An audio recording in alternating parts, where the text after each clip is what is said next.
थरे भगवान शंकर माता पार्वती सह जुआ खेलिबाकु इच्छा प्रकाश करथिले। प्रभु शंकर खेल सबुकिछि हारेइले। पराजय पर भोलेनाथ पत्रर पोशाक पिंधि निजर लीला रचना करी गंगाकूल को चलीगले। जेतेबेले कार्तिकेय जी सबु विषय जानिबाकु पाइले सेतेबेले से माता पार्वती ठारू समस्त जिनिस फेराई आनिबाकु आसीथिले। एथर पार्वती जी खेल रे हारिगले एवं कार्तिकेय शंकर जी समस्त जिनिस नहीं फेराई गले। वर्तमान एठारे पार्वती मध्य चिंतित हेले जे समस्त जिनिस मध्य चलीगला एवं स्वामी मध्य चलीगले।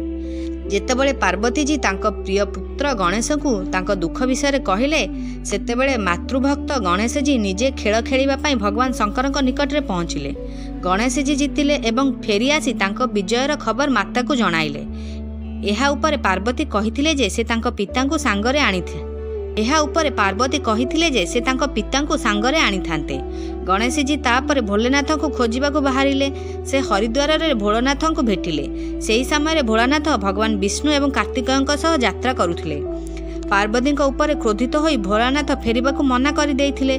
भोलेनाथଙ୍କର भक्त रावण गणेश वाहन मूषा को भयभीत करबा पई बिलेईर रूप धारण करिथिला। मूषा गणेश जी को छाड़ी दौड़ी पळाइले। एठारे भगवान विष्णु भोलेनाथ इच्छा सहित पसार रूप नेइथिले।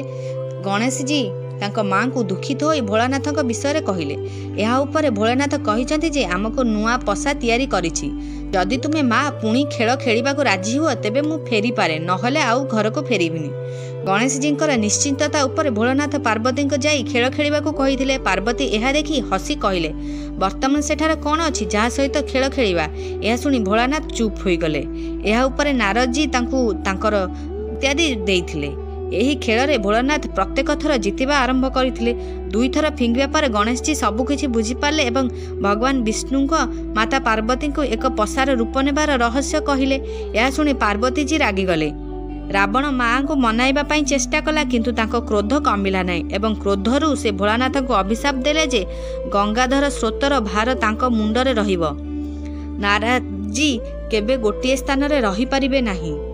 अभिशाप पाइले। भगवान विष्णु को अभिशाप देले जे एही रावण तुमर शत्रु हेबो एवं रावण को अभिशाप देवे जे केवल विष्णु तुमको विनाश करिवे। सर्वदा शिशु रूप में रहिबाकु माता पार्वती द्वारा कार्तिकेय को अभिशाप दिया जाइथिला।